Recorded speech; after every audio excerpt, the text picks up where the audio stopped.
libro de Efesios. Si alguna vez han tenido la oportunidad de leer este libro, es un libro bastante bonito. Es muy pequeño, porque es una carta que escribió Pablo, que escribió a la iglesia de Éfeso. Es una iglesia donde él estuvo predicando a través de 2 años y medio, ¿sí? Y es tan increíble la forma en la que estuvo él, porque literalmente nos cuenta el libro de Hechos. Él estuvo llorando de casa en casa, estuvo anunciando el evangelio, estuvo haciendo ancianos, estuvo compartiendo de modo que los ayudase a estar listos ellos para poder enseñar también, ¿no? Pero el caso de esto es, esa iglesia que ya estaba cimentada, esa iglesia que ya estaba cimentada les escribe esta carta, ¿no? Y en esta carta nos habla acerca de los privilegios de ser cristianos, nos habla acerca de cómo es que tenemos que comportarnos y cuáles son los deberes que también tiene un cristiano. El privilegio involucra cuál es el propósito, ahora tienen que realizarlo.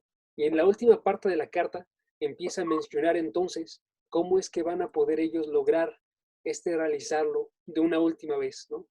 Y la forma en la que lo va a decir va a ser a través de la armadura de Dios, con la cual ustedes van a estar pudiendo ir en contra de Satanás, en contra del pecado que hay en su carne y en contra del mundo en el que se encuentran, ¿sí?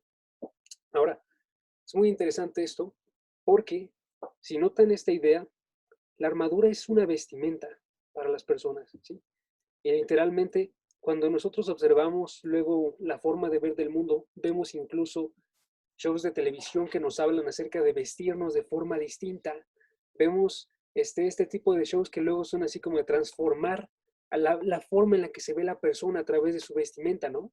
Y que sea una persona completamente distinta. O también vemos este tipo de ideas dentro de las películas en las cuales una persona cambia radicalmente cuando cambia su forma de vestimenta, ¿no? O sus actitudes, o cambia la forma en la cual él se está comportando entonces en el mundo. Y hay una forma en la cual nosotros como cristianos también pensamos de esa forma, pero es muy distinta, porque si ustedes checan esos shows, les aseguro, amigos, que una vez que acaba el show de televisión y las personas regresan a su forma de vestir antigua, continúan su vida de forma normal, ¿sí? O aún si mantienen esta forma y esas actitudes, de todos modos en el interior siguen de la misma forma. Pero la forma en la que funciona un cristiano es, nosotros queremos vestirnos de una forma distinta, pero esa forma es en la cual ya no estoy yo, sino que está Cristo en mí, ¿sí? Entonces, quiero que con esa idea nos pongamos a leer ese texto, Efesios capítulo 6, versículo 10 al versículo 13. Efesios 6, 10 al versículo 13. Y que aprendamos a vestirnos de la forma correcta. Aquí les va. Voy a compartir pantalla para que ustedes también lo puedan ver. Lo voy a estar leyendo desde la NBLA. Y dice así: por lo demás, fortalezcanse en el Señor y en el poder de su fuerza. Revístanse con toda la armadura de Dios, para que puedan estar firmes contra las insidias del diablo. Porque nuestra lucha no es contra carne y sangre, sino contra principados, contra potestades, contra los poderes de este mundo de tinieblas, contra las fuerzas espirituales de maldad en las regiones celestes. Por tanto, tomen toda la armadura de Dios para que puedan resistir en el día malo y habiéndolo hecho todo, estar firmes, ¿sí? Y habiéndolo hecho todo, estar firmes. Entonces, tenemos que ver nosotros la forma en la que tenemos que vivir. Tenemos que ver... Estos tres nos faltó, ¿verdad, mamá? Segundo.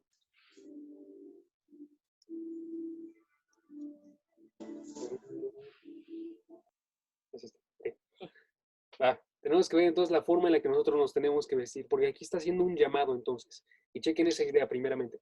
Está haciendo un llamado, le está diciendo Pablo, por lo demás, ahora fortalezcanse. Ese es el llamado, ¿sí? Y tenemos que ver entonces cómo es que está, cuáles son las implicaciones de eso.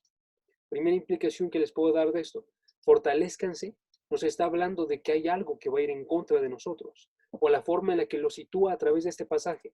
Hay un terreno de batalla, de modo que ustedes tienen que fortalecerse con una armadura, listos para la batalla. O la vida de un cristiano no es una vida de picnic, no es una vida sencilla. La vida de un cristiano está hecha para ser una batalla contra un poderoso adversario, ¿sí? Y entonces Pablo concluye esta carta que nos anuncia el Evangelio, diciéndoles ahora, ustedes tienen que estar preparados para luchar esta batalla de la forma correcta. Y para eso les anuncio entonces a ustedes tres cosas. Ustedes tienen que conocer la escala de su necesidad, tienen que conocer la provisión de su Dios y tienen que conocer el llamado a levantarse. ¿Sí?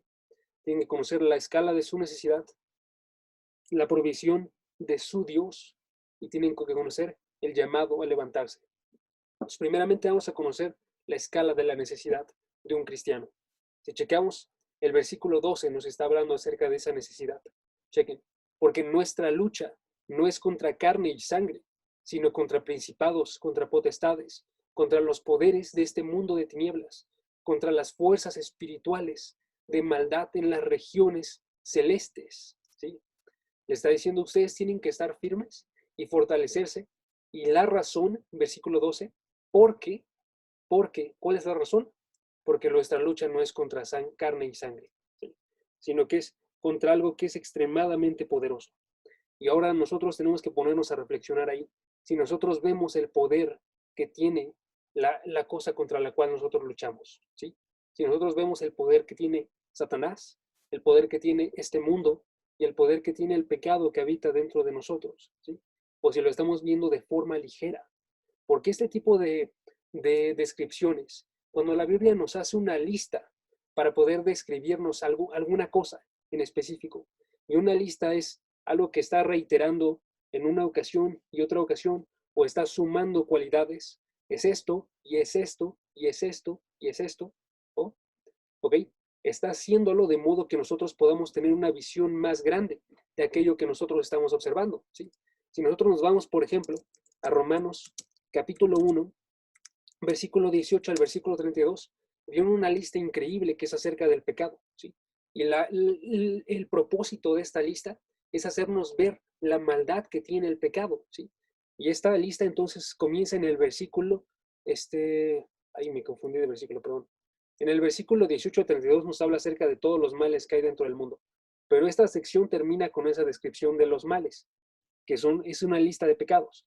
Esta comienza en el versículo 29 y termina en el versículo 31. Y son 21 pecados, amigos. Y la idea de esto no es, esto es lo único que describe el pecado. Lo que quiero que vean ustedes, dice Pablo, es que vean que los pecados de haber abandonado a Dios son la fuente de todos los pecados que existen en el mundo. Y podríamos seguir nombrándolos y nombrándolos y nombrándolos. Solamente les dejo una probada de 21 pecados para que ustedes vean y puedan reflexionar que existen aún más y más y más. Y de manera similar, en Efesios 2, versículo 12, nos está describiendo esta fuerza contra la cual nosotros estamos yendo, ¿sí? Y la describe entonces, no es sangre y carne, es principados, son potestades, todas estas palabras haciendo referencia a la autoridad que tiene, son poderes de este mundo de tinieblas, contra las fuerzas espirituales de maldad, es contra lo que nosotros estamos peleando, que están en las regiones celestes, ¿sí? Ahora, en este pequeño estudio no vamos a observar cuáles son cada una de estas características, ¿sí? Porque vamos a observar más bien qué es lo que define todo lo que está aquí dentro de este versículo. Porque vemos, son principados, son potestades, son poderes, todo eso nos habla acerca de autoridad, son fuerzas espirituales de maldad, ¿sí? Entonces, ¿cómo podemos nosotros resumirlo ahí? Nos está hablando principalmente acerca del diablo, ¿sí? Y de los poderes que están unidos al diablo. Nos está hablando acerca de este ser que es un ser espiritual, es un ser cósmico que nosotros no podemos ni ver, ni podemos nosotros tocar, ni podemos nosotros entonces sentir, ¿sí? Nosotros no sabemos en dónde está. Nosotros no sabemos este tipo de cosas que sabemos nosotros con carne y sangre, ¿sí? Si checan aquí dice, no es contra carne y sangre, es contra alguien que se mueve en otro ámbito en el cual nosotros no nos movemos, ¿sí? Y está haciendo esta idea para que nosotros veamos el peso que tiene esto. En la época moderna, no se ve a Satanás como alguien real, primeramente. Y aun si se le observa como alguien real y se sabe que hay un mal que está surgiendo dentro del mundo y este proviene de él, aún cristianos reducen esa cantidad, ¿sí? Y por eso es tan importante nosotros que seamos recordados hoy que este ser es un ser que es real, que le conviene más a él cuando nosotros no creemos que existe, ¿sí? O que le conviene más a él cuando nosotros no vemos el poder que tiene, ¿sí? Pero tenemos que ver que existe, ¿sí? Y si ustedes están predicando con alguien más que está afuera, alguien que no cree que exista, para poder unir esta idea a ellos, pueden comenzar por el hecho de estarles diciendo, ¿sabes? Pero tú sí crees que existe la maldad, ¿no? ¿Crees que existe la bondad también? ¿Cuál es el origen de esa maldad? ¿Cuál es el origen de todos los holocaustos que han sucedido dentro de nuestra historia? ¿Cuál es el origen de que se estén enviando a niños a la guerra? ¿O cuál es el origen de que se esté traficando mujeres? ¿Sí? Y si tú quieres ver ese origen, tenemos que remontarnos a un solo ser, ¿sí? Y ese ser es es Satanás, ¿sí? Entonces tenemos que ver el mundo donde estamos nosotros, el mal que tiene ese gran mundo y estar pensando entonces de dónde proviene de forma específica este mal, ¿sí? Y cómo es que se transmitió a todos los hombres, cómo es que entró el pecado y cómo es que ha llegado a todos los demás. Que no pensemos que es puramente biología o puramente una forma que no es, que es más bien antigua de verlos, ¿sí? Ahora, si regresamos al contexto de este pasaje, dentro de la iglesia de Éfeso podemos ver que ellos sí creían en cosas espirituales, ¿sí? Si nos vamos, por ejemplo, a Hechos, capítulo 19, podemos ver que cuando estaban predicando en Éfeso, capítulo 19, versículo 18 y 19, podemos ver que cuando estaban confesando, el versículo 18 nos dice, muchos de los que habían creído continuaban viendo, confesando y declarando las cosas que practicaban. Muchos de los que practicaban magia estaban ahí, ¿sí? Junto con sus libros. Y muchos de ellos creyeron e incluso entregaron esto. Y es lo que nos dice el versículo 19. Calcularon entonces ellos que lo que entregaron tenía como precio y llegaba a 50,000 monedas de plata, ¿sí? Pero si notamos dentro del contexto, ya existía un grupo que estaba realizando magia, ¿sí? Y ya existía un grupo que conocía entonces que hay cosas espirituales que están más arriba de lo que nosotros podemos observar, ¿sí? Y tenemos que verlo así entonces también nosotros, porque mientras que ellos ya lo conocían, de todos modos, Pablo les recuerda, hay estos poderes contra los cuales nosotros estamos yendo. Y si ellos ya sabían la grandeza de esos poderes y aún así se los recuerda, ¿cuánto más no tenemos que recordarlo nosotros, que no hemos pensado tanto al respecto, quizás, ¿sí? Y podemos recordar entonces pasajes como 1 de Pedro capítulo 5, versículo 8, que describe a Satanás diciendo, su adversario, el diablo, anda al acecho, está buscando como un león rugiente a quien devorar, ¿sí? Por tanto, ustedes tienen que ser de espíritu sobrio y estar alerta. Tienen que estar alerta, porque allí está Satanás, ¿sí? Chequen ahora dentro del pasaje entonces qué es lo que nos dice. Efesios 6, versículo 10, de forma similar. Para hacernos preocuparnos acerca de esto, nos dice, ustedes no luchan contra sangre y carne. O sea, él tiene un poder que no está de la misma forma en la cual ustedes son, ¿sí? Tú y yo somos carne y sangre, pero Satanás no es carne y sangre. Tiene más poder que el que nosotros tenemos en ese sentido, ¿sí? Estamos hablando entonces de cómo es que absolutamente todos los que son cristianos tienen que estarse preocupando porque tenemos un enemigo común, ¿sí? Y chequen entonces también esta idea. Ustedes y yo no podemos decidir si vamos a ser o no soldados dentro de esta batalla. Está diciéndoles absolutamente a todos los cristianos dentro de esta carga, todos los cristianos que se encontraban en Éfeso, fortalezcanse. Absolutamente todos ustedes necesitan la armadura de Dios y absolutamente todos nosotros necesitamos la armadura de Dios, porque no podemos elegir ser cristianos que sean civiles dentro de la batalla, que nada más están haciendo sus cosas normales y que son afectados por esto de forma ocasional, sino que somos cristianos que a fuerzas van a estarse encontrando dentro de esta batalla. Denme un segundo para ver si escribieron algo en el chat. Ok. Que a fuerza se van a encontrar dentro de esta batalla, ¿sí? Y que por tanto Tenemos que ser cristianos que tienen que estar preparados. Tienen que estar preparados o si no, no vamos a poder sobrevivir a esta batalla que es contra alguien que no es ni sangre ni carne. ¿Sí? Chequen qué más nos hace para describir esta idea de grandeza, del poder de Satanás. ¿Sí? Chequen, nos habla acerca de cómo es que están en un mundo de tinieblas. ¿Sí? Dice, es contra principados, contra potestades y contra los poderes. Todas estas autoridades de este mundo, ¿sí? De tinieblas, son seres que se encuentran no solamente dentro de este mundo de tinieblas, sino a cargo del mundo de tinieblas. Y entonces nos tenemos que dar cuenta nosotros que vivimos en un mundo que está lleno de tinieblas. ¿Sí? Estamos esencialmente en el lugar de juegos de Satanás. ¿Sí? Un lugar que él está moviendo, que nos dice en Efesios, capítulo 2, versículo 2. Chequen. Tiene una corriente este mundo, ¿sí? Una corriente que es conforme al príncipe de la potestad del aire, que nos está hablando aquí a Satanás. ¿Sí? En otros pasajes les dice, él es el rey de este siglo. ¿Sí? En otro pasaje, en Apocalipsis también menciona, él es el que engaña a todo el mundo. ¿Sí? Entonces, literalmente, Satanás está a cargo del mundo de tinieblas en el cual nosotros habitamos hoy en día. Él es el príncipe, él es aquel que está guiando las corrientes de este mundo, él es aquel que opera en los hijos de desobediencia. ¿Sí?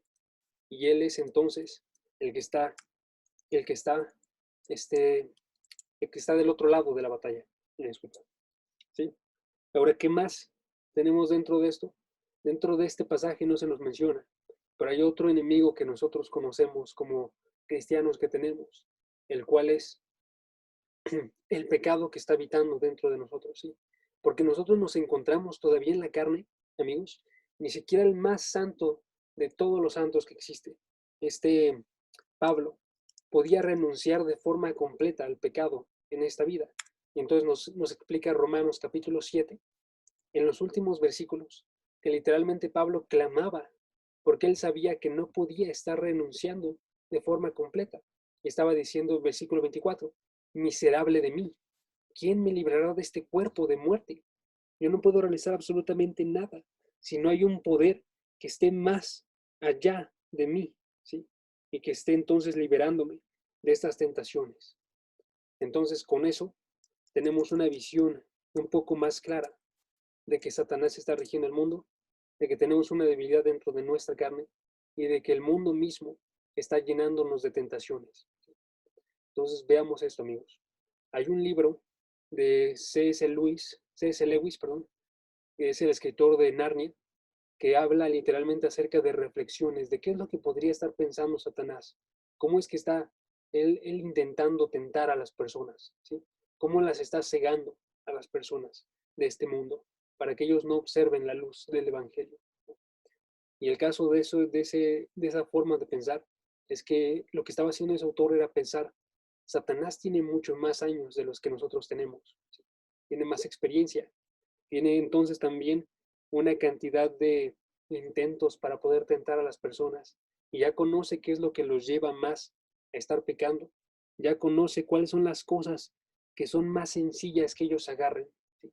Ya conoce que los hombres son avaros y que son dados a seguridades falsas, ya conoce que ellos se autoexaltan y les da una oportunidad de ser orgullosos, ya conoce entonces cómo puede combinar estas ideas del mundo y exponérselas y estar tentando a las personas. Y si entonces nosotros nos damos cuenta de eso, que estamos habitando en el mundo, que Satanás está actuando activamente para tentar a las personas y que hay algo dentro de nosotros que luego nos quiere incitar a pecar, lo que sabemos nosotros es que esta idea de revístanse con toda la armadura de Dios no es algo que tengamos que realizar de forma ocasional, ¿sí? No es ocasional.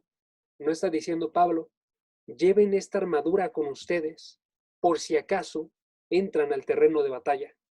Lo que está diciendo Pablo es, revístanse ahorita con toda la armadura de Dios, porque ustedes la necesitan hoy en día, ¿sí? Y entonces sabe esta dificultad y dice que no les gane el miedo Y la forma en la que lo van a hacer ustedes es fortaleciéndose en Dios. Entonces, el segundo punto, ¿cuál era? El segundo punto es ver la escala de la provisión de Dios. ¿Sí? Ver la provisión de Dios. Tenemos que ver en todos nosotros que aún antes de estar mencionando estas fuerzas, lo que está mencionando Pablo es que nosotros tenemos que fortalecernos en el Señor y en el poder de su fuerza, que tenemos que ver la grandeza que tiene nuestro Dios y su magnífico poder. Y entonces a partir de que nosotros observamos eso, nosotros podemos estar levantándonos de forma acorde. ¿Sí? Ahora, para eso, para ver el magnífico poder de Dios, ¿qué dice? El poder de su fuerza, vámonos a un lugar en el cual lo había mencionado antes Pablo en la carta a los Efesios. Lo había mencionado en el capítulo 1, versículo 19. ¿Sí? Y entonces aquí dice, ¿y cuál es la extraordinaria grandeza de su poder? ¿Sí? Es un poder que tiene una extraordinaria grandeza para con nosotros, los que creemos. Es un poder que aparte de ser de forma extraordinariamente grande, es un poder que se encuentra en las personas que creen. ¿Sí? Y es para con nosotros, los que creemos. Y ahora chequen la forma en la que él va a continuar hablando de esto. Dice, conforme a la eficacia de la fuerza de su poder. Esta es la parte que es similar al capítulo 6, versículo 10. ¿Sí?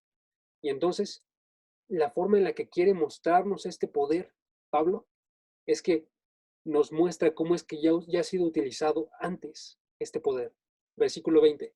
Ese poder obró en Cristo cuando lo resucitó de entre los muertos y lo sentó a su diestra en los lugares celestiales. ¿Sí? Es un poder que había obrado en Cristo para resucitarlo de los muertos. Y si nosotros estamos conscientes de lo que estaba pasando Cristo en su muerte, que era toda la ira de Dios derramada sobre él, ¿sí? Tanto la ira pasada de las personas que habían vivido antes o en el tiempo de Jesucristo, las personas que lo estaban asesinando, que las personas que habían huido, que eran sus discípulos, pero que habían dejado de estarlo viendo, por toda la ira de sus pecados y la ira por los pecados de nosotros ahorita, amigos, y de los que son 70 millones de personas, billones de personas que existen hoy en día, 7 billones, ¿no? 7 billones de personas que existen hoy en día. Entonces podemos ver que era una muerte extremadamente grande, ¿sí? No era la muerte como la que se mostraba en Lázaro, en Juan capítulo 11, cuando Lázaro es resucitado y es una de las primeras resurrecciones, sino que era la muerte de toda la ira de Dios, ¿sí? Y el poder para resucitar a Cristo de esta muerte. Y no solamente para resucitarlo, sino también para hacer que Él ascendiera y se sentara a su diestra en los lugares celestiales. Y ese muerte, y ese poder, amigos, ese es el poder que está obrando en nosotros los que creemos, ¿sí? Ese es el poder al cual nosotros tenemos que estar mirando cuando nosotros observamos este gran peso de la maldad en el mundo, o este gran peso del enemigo, Satanás, o este gran peso de lo que está sucediendo dentro de nuestra carne, ¿sí? Y entonces, a través de eso, podemos observar que nos dice Juan, capítulo 4, versículo 4. Es primera de Juan, capítulo 4, versículo 4. Faltó el primera, aquí está. Nos dice, hijos míos, ustedes son de Dios y han vencido a los falsos profetas, porque, esta es la parte importante, porque mayor es aquel que está en ustedes que el que está en el mundo. ¿Sí? Mayor es Dios que aquel que está en el mundo. Entonces, con eso, amigos, llegamos a la tercera parte. Y la tercera parte es el llamado a levantarnos. El llamado a levantarnos. Entonces, Efesios capítulo 6, versículo 10 nos dice, por lo demás, fortalezcanse en el Señor, ¿sí? Fortalezcanse en el Señor y en el poder de su fuerza. Y revístanse con toda la armadura de Dios para que puedan estar firmes. Revístase con toda la armadura de Dios. ¿Okay? Ahora ahí hay un error que podemos tener muy prontamente cada uno de nosotros, y es pensar El hecho de que entonces lo que nos está diciendo Pablo es, vean, tienen a su disposición todo este gran poder y ustedes están eligiendo si lo utilizan o no lo utilizan, ¿sí? Y estamos diciendo entonces, hay aquellos que son demasiado débiles, que no pueden agarrar la armadura de Dios y darse fuerza. Hay aquellos que deciden más bien ignorarlos, que son cristianos perdedores, y hay aquellos que son cristianos triunfadores, que ellos sí agarran este poder porque tienen una mejor voluntad y son más fuertes que los demás. Y entonces saben que dependen de esto, ¿no? Ahí la parte del error se encuentra en el hecho de pensar. Simplemente es nuestra responsabilidad y ya, ¿sí? Y entonces, a partir de eso, nosotros podemos adquirir orgullo. A partir de eso, nosotros podemos pensar que ellos son menores, los que no están tomando esta armadura, ¿sí? Pero esa no es la forma en la que lo está hablando, ¿sí? Y tenemos que tener una visión más humilde de nosotros, tanto de nosotros mismos como de todos los demás, ¿sí? Y no exaltar a nadie tampoco, y no tampoco disminuir entonces a las personas y verlos hacia abajo, sino más bien podemos verlos como los ve el catecismo de Heidelberg, que literalmente lo que dice el catecismo de Heidelberg es que aún los más santos hombres, y podemos agregar mujeres y mujeres, tienen inicios pequeños en el camino hacia la obediencia en esta vida, ¿sí? La cosa tan grande de eso, amigos, es que si nosotros tenemos esta visión autoenfocada en nosotros, nosotros nos colocamos a nosotros dentro del centro, ¿sí? De esto. Y nos volvemos orgullosos y juzgamos a otros. Y lo peor de eso es que no estamos tomando en verdad esta armadura, ¿sí? Porque después de todo, solamente depende de las decisiones de nosotros. Podemos nosotros ahí, al estar dentro de este tipo de pensamiento, estar entonces felices nosotros cuando tuvimos un día bueno y estarnos deprimiendo cuando nosotros tuvimos un día malo, ¿sí? Y más bien lo que nosotros tenemos que realizar es que viendo todo el contexto de la carta, nosotros sabemos, ejemplo, en Efesios capítulo 1, versículo 4 al versículo 6, sabemos que Dios es quien escogió primeramente, ¿sí? Dios nos escogió en Cristo antes de la fundación del mundo. Y Él realizó este escoger, no solamente de, los voy a escoger para que hagan una oración de fe y después los dejo a su parecer, sino que Él nos escogió no solamente para hacer para estar en Cristo, sino para que fuéramos santos y sin mancha delante de Él. En amor, Él nos predestinó para adopción como hijos, para que, mediante Jesucristo, conforme a la buena intención de su voluntad, nosotros fuéramos para la alabanza de su gloria, de la gloria de su gracia, que gratuitamente Él impartió sobre nosotros en el amado. O podemos observar otro versículo más, Filipenses, capítulo 2, versículo 13, que dice, porque Dios es quien obra en ustedes. ¿Qué es lo que obra en ustedes? Obra tanto el querer como el hacer por su buena voluntad, ¿sí? Tanto el querer como el hacer para su buena intención. Y este versículo está justo antes. Chequen el versículo 12. Amados míos, tal como siempre han obedecido, nos habla de la obediencia, de la responsabilidad también, no solamente en mi presencia, sino ahora más en mi ausencia, ocúpense en su salvación con temor y temblor. De la misma forma que lo está realizando en Efesios capítulo 6, aquí Pablo está haciendo un llamado a las personas, un llamado a levantarse. Está diciendo, ocúpense en su salvación, ¿sí? Continúen en su santificación, continúen aprendiendo de Dios, continúen yendo en contra del pecado, pero vean que porque es que la razón por la cual ustedes pueden obrar esto siempre va a ser porque Dios es quien obra en ustedes, y Él obra tanto el querer como el hacer, y es por su buena voluntad, y es Efesios 1, para su gran propósito, para hacernos santos y sin mancha, para que nosotros seamos para la alabanza de su gracia. O nos dice Efesios capítulo 1 más, para la alabanza de su gloria, ¿sí? Efesios capítulo 6, entonces regresamos. Capítulo 6, versículo 10, perdón. Nosotros tenemos que ver entonces Primeramente, tenemos que ver que Jesucristo ya ha realizado la obra de forma completa. ¿Sí? Primeramente, tenemos que ver que Jesucristo ya ha realizado la obra de forma completa. Y segundo, tenemos que ver nosotros que hay un trabajo del Espíritu que está realizando hoy en día. ¿Sí? Oye, ¿por qué primeramente tenemos que ver que Jesucristo ya realizó la obra completa? Porque la forma en la que sucede ahorita todo, amigos, es que nos encontramos en los últimos días. Y esta frase en los últimos días la van a encontrar en el Nuevo Testamento una y otra vez. Y hace referencia a lo que sucedió cuando Jesucristo murió y entonces él dijo, ha sido consumado, ¿no? Consumado es, ¿sí? Ya se ha terminado. Entonces me encanta la forma en la que lo coloca un predicador y él pone la imagen de una guerra. ¿Qué es lo que sucede en una guerra? Cuando ustedes ya han terminado de ganar esa guerra, sucede que aún así continúan batallas que le continúan después, ¿sí?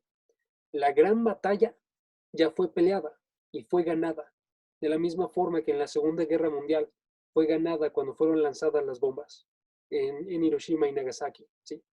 Pero de todos modos continúan habiendo pequeñas resistencias y pequeñas batallas.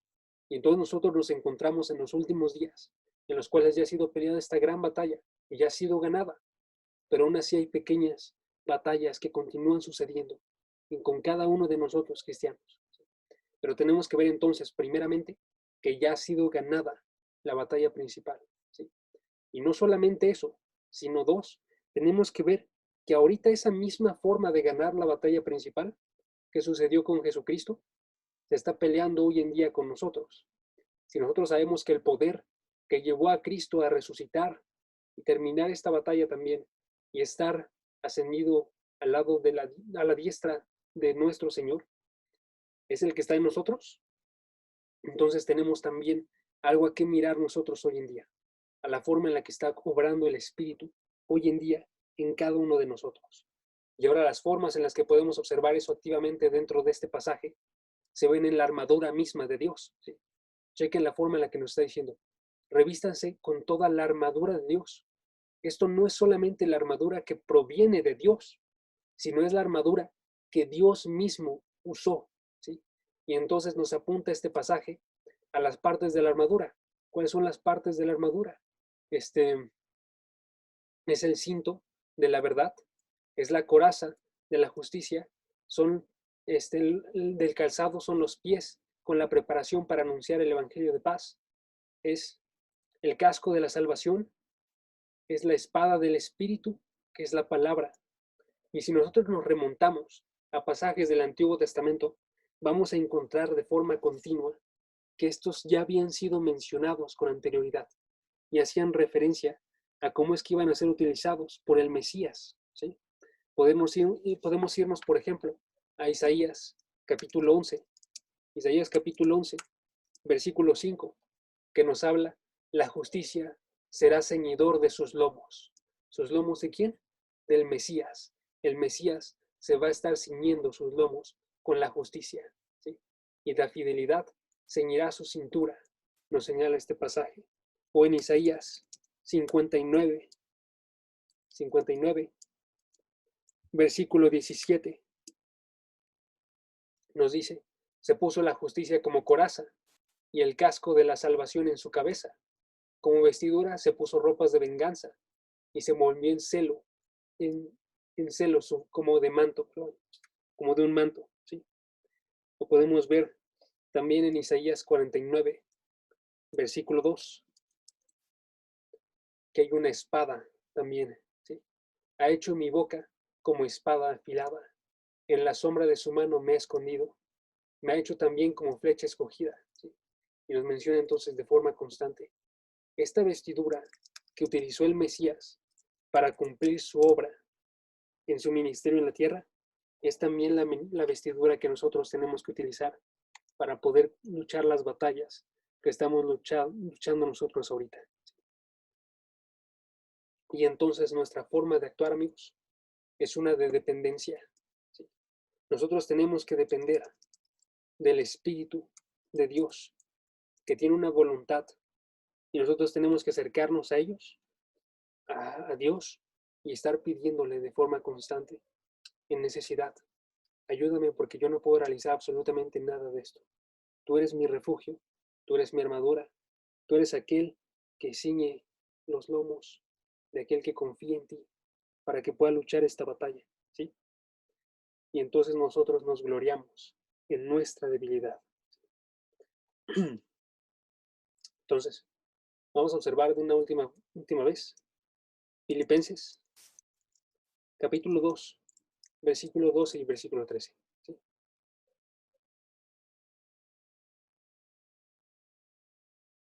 Caray. Capítulo 2 ya decía. Así que, hermanos míos, tal como siempre han obedecido, no solo en mi presencia, sino como ahora más en mi ausencia. Chequen primeramente esto, ¿ok? Dentro de este pasaje. Le está hablando a los hermanos, ¿no? Le está diciendo, hermanos, ustedes ya han obedecido. Yo les digo ahorita a ustedes si son cristianos, ya han obedecido, ya ha sucedido dentro de sus vidas, ¿no? Ya han hecho esta obediencia para poder ustedes llegar a ser creyentes, ¿sí? O como nos dice Romanos capítulo 5, ustedes, a pesar de que andaban en pecado, fueron obedientes a la forma de doctrina a la cual ustedes fueron entregados. Y chequen lo que nos dice entonces el pasaje. Tal como han obedecido, tal como siempre han obedecido, o sea, de la misma forma en la cual ustedes ya obedecieron. ¿Cómo es que obedecieron ustedes cuando eran pecadores? Obedecieron porque Dios estaba actuando dentro de ustedes. ¿Sí? Dice, tal como han obedecido ustedes. En la presencia entonces está hablándonos aquí a los filipenses, Pablo, en la presencia de Pablo, pero también en su ausencia, les dice, ahora ustedes continúen obedeciendo, ocupándose en su salvación, con temor y temblor. Y chequen una segunda observación.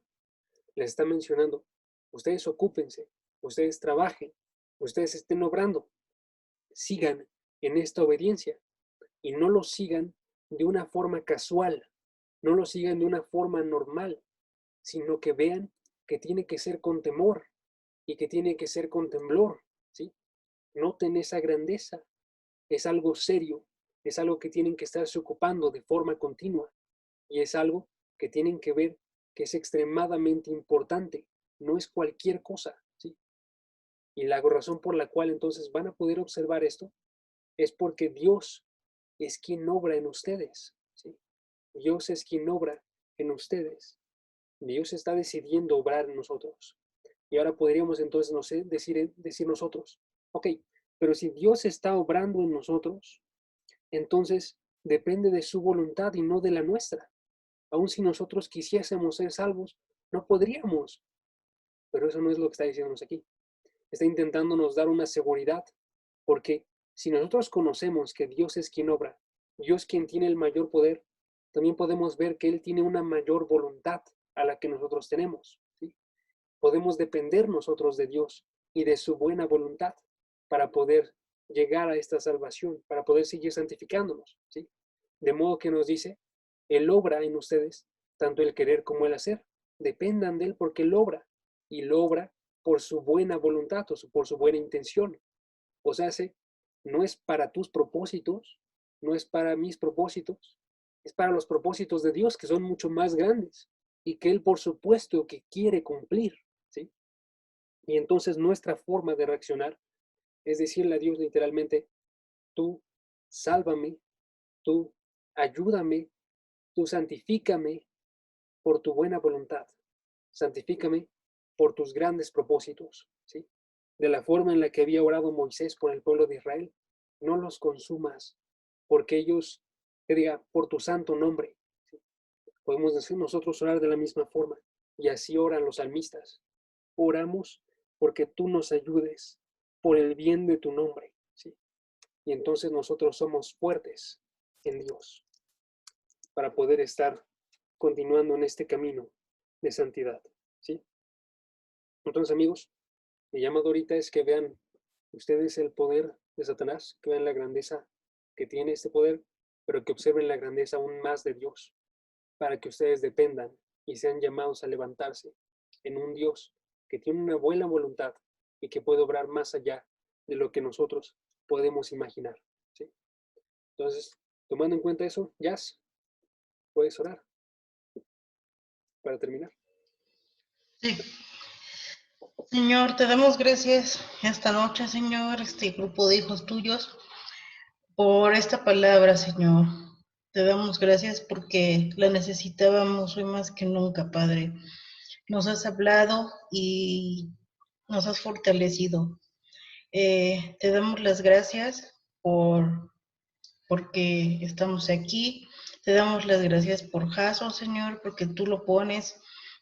Eres el intermediario, Señor, para que nos dé tu palabra. También te pedimos y te damos las gracias por Luz, que siempre está con él, Señor, apoyándolo, y que siempre te pedimos también que siempre estén juntos, Padre. Que todo esté bien, Señor, y que esta palabra llegue a nuestros corazones y que la podamos poner en práctica, Padre, que no nos olvidemos de ella y que no salga, y que no salga de nuestros corazones.